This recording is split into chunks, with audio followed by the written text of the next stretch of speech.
O ser, será que tudo que a gente vê é só matéria e forma? Vamos fundo nessa questão. Seja bem-vindo! A gente chegou no fim dessa pequena jornada metafísica. Vamos entender o ser. Afinal, o ente, aquilo que existe, é somente matéria e forma? Olha só o nosso roteiro de hoje. Primeiro a gente vai entender a diferença fundamental entre ser e existir.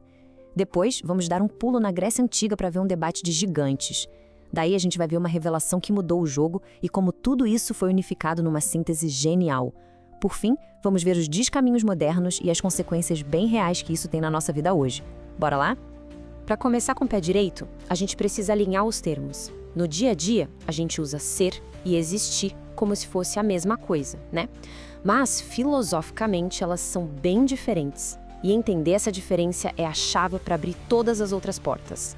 A distinção é a seguinte: ser é sobre aquilo que é real, de verdade, mesmo que a gente não saiba, mesmo que ninguém nunca tenha visto.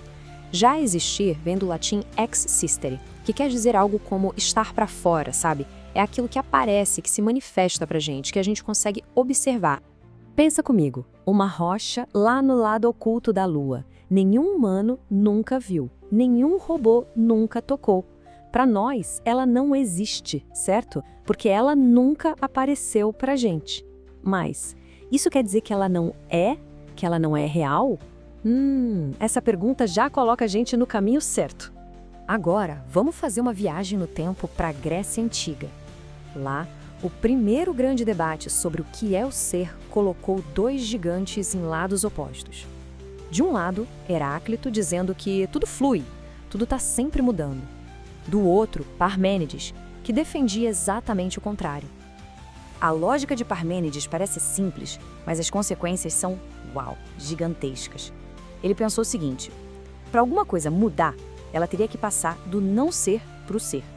Mas o não ser, por definição, não é. Então essa passagem é impossível. A conclusão dele: toda mudança que a gente vê tem que ser uma ilusão. Então, para o Parmênides, o ser é uma coisa só. Único, eterno, sem começo nem fim e totalmente imóvel. É como uma esfera perfeita, completa em si mesma. E todas as coisas diferentes que a gente vê no mundo, uma árvore, um cachorro, uma pessoa, para ele, tudo isso era só aparência. Uma ilusão na superfície da única coisa que é real. E agora, a nossa história dá um salto completamente inesperado. A gente sai da filosofia grega e entra numa outra tradição, a judaico-cristã, onde surge uma ideia de ser que não veio de um debate lógico, mas de uma revelação no meio do deserto. É a famosa cena da sarça ardente. Moisés pergunta ao nome de Deus e a resposta que ele recebe é YHWH. A tradução mais direta para isso é simplesmente eu sou. Pensa nisso. Deus não se define por algo que ele faz ou por uma característica. Ele se define pelo próprio ato de ser. Ele é aquele que é. A profundidade disso é impressionante. Muitos séculos depois, entra em cena um gênio chamado Tomás de Aquino. O que ele fez foi olhar para essas duas fontes incríveis, a filosofia grega, especialmente Aristóteles, e a revelação bíblica do eu sou, e construir uma síntese, um modelo da realidade muito mais completo. Aristóteles já tinha dado um passo enorme. Para ele, qualquer coisa que existe, um ente, é uma combinação de matéria, do que a coisa é feita, e forma, o que faz ela ser o que ela é. Tipo uma estátua. Tem o mármore, que é a matéria, e a ideia do artista, que é a forma. Faz sentido, mas ainda falta alguma coisa. Olha só esse esqueleto de Tiranossauro Rex num museu. A gente tem a matéria, que são os ossos, e a gente tem a forma, o conceito, a gente sabe o que é um T-Rex. A gente junta os dois, e aí? Por que não tem um T-Rex vivo, de verdade, na nossa frente? O que está faltando para ele ser real? E é aqui que está o pulo do gato de Tomás de Aquino. Ele sacou que matéria e forma são, na verdade, duas potências.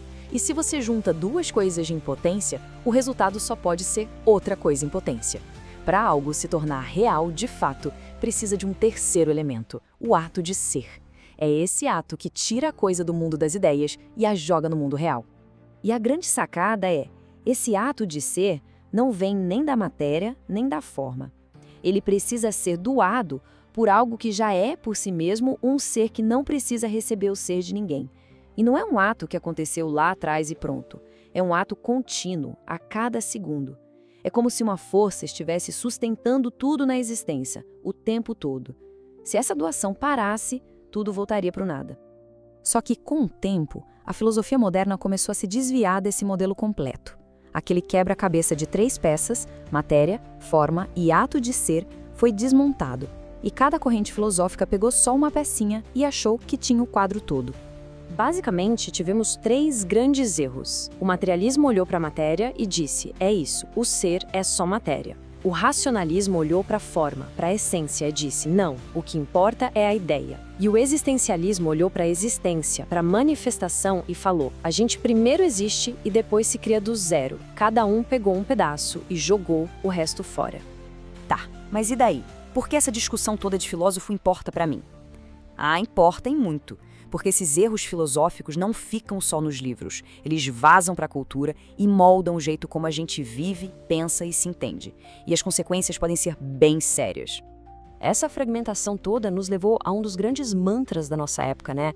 A ideia de que a gente não tem uma natureza, uma base real, que a nossa identidade é algo que a gente inventa puramente pela força de vontade. E tem um caso real muito triste que mostra o limite perigoso dessa ideia.